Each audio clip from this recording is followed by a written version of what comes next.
लोकसभा निकालाच्या पार्श्वभूमीवर उद्या भाजपची महत्त्वपूर्ण बैठक। भाजपच्या सर्व आमदारांना उद्या मुंबईत बोलावलं। दादर इथल्या वसंत स्मृती पक्ष कार्यालयात दुपारी 1 वाजता बैठकीचं आयोजन।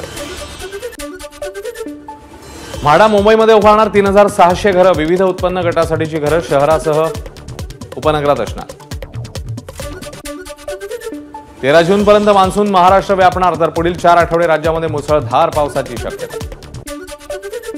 येत्या 3 ते 4 दिवसात मुंबईसह महाराष्ट्राच्या आणखी भागात मान्सून दाखल होणार, हवामान खात्याचा अंदाज। अहमदनगरमध्ये विजांच्या कडकडाटासह पावसाची हजेरी, हवेमध्ये गारवा निर्माण झाल्यानं नगरकरांना उकाड्यापासून दिलासा। पावसाच्या हजेरीने बळीराजा सुखावला। नंदुरबार जिल्ह्यातील कोट बांधणी परिसरात तुफान पाऊस, अचानक आलेल्या पावसामुळे नागरिकांची तारांबळ। जोरदार पावसामुळे सातपुड्यातल्या शेती कामांना वेग। ठाणे जिल्ह्यातल्या प्रमुख शहरांसह गावांना पाणी पुरवठा करणाऱ्या भारवी धरणात 27% पाणीसाठा शिल्लक, तर मुंबईतून ठाण्याला होणाऱ्या पाणी पुरवठ्यात 10% कपात सुरू। त्यामुळे पावसाळ्याच्या तोंडावर ठाणेकरांवर पाणी टंचाईचं संकट।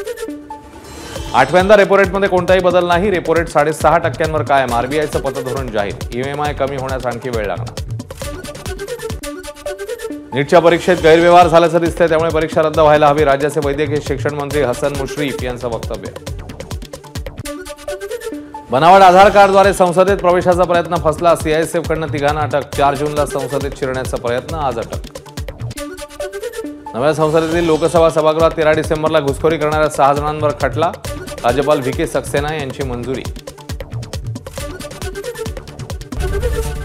एबीपी माझा, उघडा डोळे बघा नीट।